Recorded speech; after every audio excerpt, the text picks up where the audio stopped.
A little chair. Yeah, sit over there. So for today's episode, we're going to be doing something a little bit different. So check it out.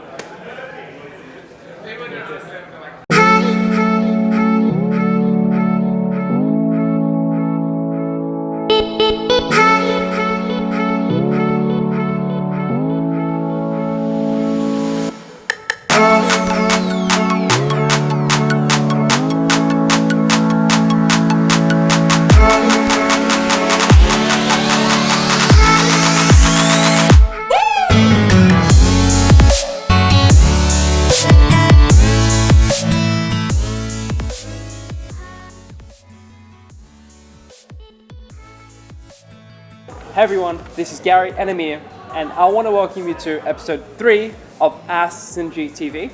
So today we have a special guest, and he will be helping us with our video production. So let's welcome the one and only. Hey guys, I'm Elijah. Looking good today. Your grandpa, bro. Really? Yeah. It's like, hey guys, I'm Elijah. Well, we realized that, us sitting down and talking is a bit boring, so we're going to try to add a bit more action to it this time. So today's question is from Prima, and the question is how to beat procrastination.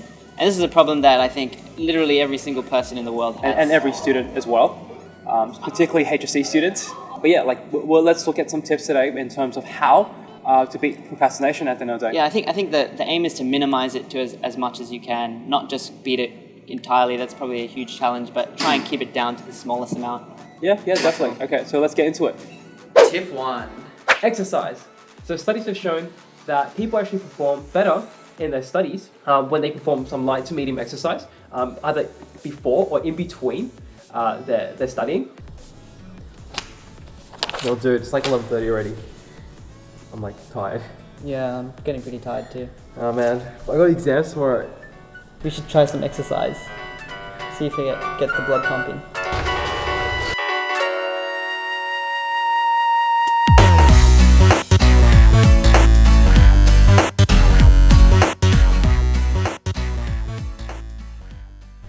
Bro, that was so good.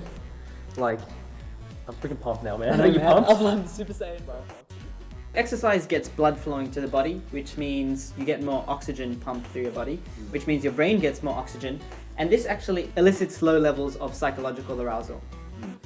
So pretty much exercise helps you increase focus for small periods of time, and it helps your brain stop, wandering off from the task at hand. So frequent exercise will also help you improve anxiety levels. So that means you'll stress less for exams, be less anxious for your assignments, just because endorphins are actually released, which actually makes you happy. I'd also like to add that it also helps when you're feeling tired. When you've been studying for hours on end and you're feeling tired. I'm Super Saiyan. Just short bursts of 5 star jumps will waken you right up. Energy levels over 9,000. Particularly if you're, midnight cramming for 1 a.m. cramming for exams. I'm sure we've all been there. I mean, you don't want to do that, but I mean, if you're one of those people, then definitely some star jumps, some push-ups will definitely help, get the blood flowing. Tip 2. Have a checklist. You know how a lot of the time, when you get an assignment, you don't really know what to expect and how to go about doing that particular assignment. And so a lot of students just hop onto Google and go about, Googling how to do X, how to do Y. Literally, that becomes the root of all procrastination. No matter how early you start with the assignment, you always end up on YouTube, you always end up on Reddit, like Facebook, going through your newsfeed, and things like that. The way to sort of prevent that is you want to have a checklist. If it's an assignment, you always want to analyze the marking criteria. That's super important. And write down a list of things that you need to do or you need to research, and then just do your research based on that. From experience, that will actually help you from procrastinating because you have very specific goals rather than very general goals. And you also want to keep your checklist specific, like break it down into small tasks, small specific tasks, so that every couple minutes once you've done something, you can check it off and you'll feel good about yourself to keep you powering on to the next task. And it's always important to have the checklist right next to you. Like, don't write up a checklist and keep it in your bag or something. Literally, when you want to do research on your computer, have your laptop out or have your computer out, and also have the checklist on the side to always remind you what the focus is. Not Reddit, but your assignment. Tip 3.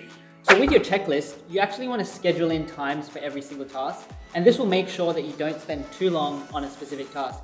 If you're doing a research task, you don't want to spend 5 hours researching things. You want to spend maybe 1 hour, maybe 2 hours, and you want to keep it at that. This will make sure you actually try and finish it on time and stay productive as well. Yeah, definitely. For assignments, it might be a little bit more difficult, particularly if you don't really know what sort of direction you're going to take, or like because it's very broad in general, it becomes quite difficult. But this will definitely work, especially when you're simply just studying or even doing past papers. Yeah, I think a typical student, they come home and they usually have homework from 3 different subjects that they have to do. Yeah. So you kind of generally want to give the same amount of time for every subject. So maybe you want to do 1 hour of math, 1 hour of physics, and then 1 hour of chemistry, for example. So if you don't put a time limit or schedule times for your checklist, then you don't actually know how long you should spend on a certain task. You'll spend hours on it. You'll get intimidated by your giant list. 1 hour later. 3 hours later. And you're still stuck on the first thing, and it'll actually demotivate you. And what would happen is you actually end up being more counterproductive, and this might even lead to some dangerous procrastination. Tip 4, get a study buddy. Bro, you hungry? Yeah. It's got really good chips over here. Have some. Yeah, get into it. You want to find someone who inspires you to do work. I mean, it sounds obvious, but if you find a study buddy that's always on Facebook, Instagram, Snapchat, Hey bro, let's take a study selfie. then obviously it's a big no, right? It's a massive no. Hey bro, check out my dad. No, check out my dab.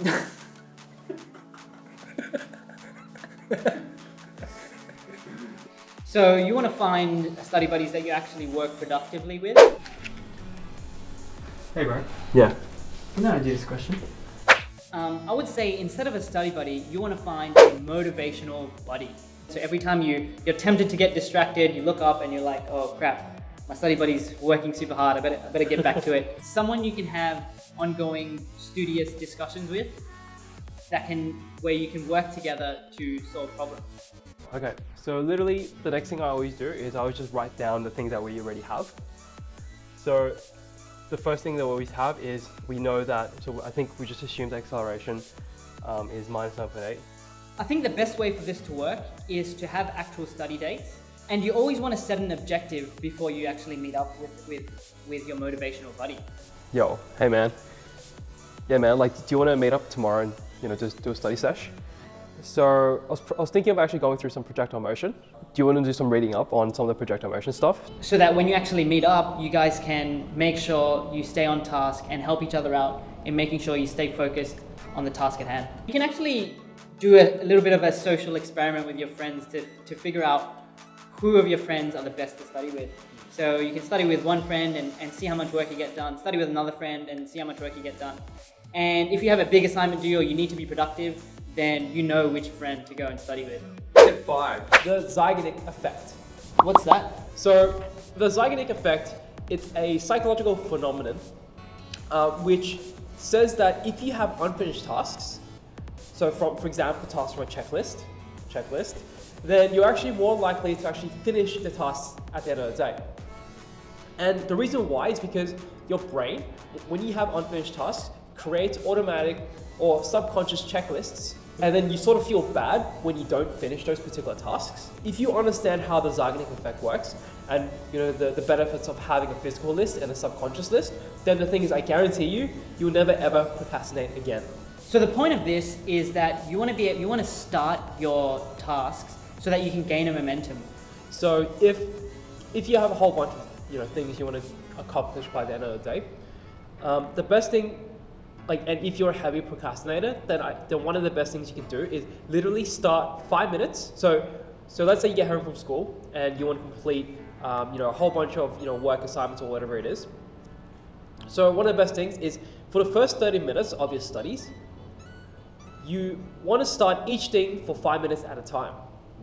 And so what this does is it creates a mental checklist of things that you still have to accomplish by the end of the day. So the Zeignarnik Effect only works when the tasks are mutually inclusive. They don't work if the tasks are mutually exclusive, which basically means the tasks aren't related to each other. If you combine the Zeignarnik effect with a physical checklist, then that's when maximum productivity will be achieved. And it'll stop you from procrastinating. Sweet. Alright, so I hope you've enjoyed episode 3 of Ask Synergy TV. So we hope you follow these 5 tips to minimize procrastination as much as you can. Thanks, guys.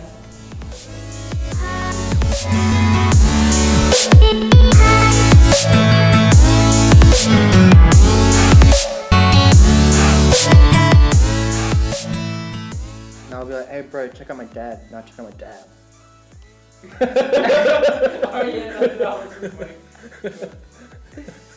What? I don't even get it. Dab. Check out my What's a dad, dab? check out my dab. Alright, yeah. Just do whatever. Like, I don't even care. Is that on my face? That looks like you. Ready? Tip 1. Tip 1. The first tip is, how should I say it? Tip 1. No, just go from under. Look here. Yeah, and then come up. The crackers. What else you got? Hey bro, check out my wallet. Your brother made it for me. Oh yeah? What do you think? Yeah, it looks cool. Like, what is this stuff? It's crocodile. What? Like a real crocodile? Yeah, it's a real crocodile. That's not very nice. You got a wallet made out of a real crocodile?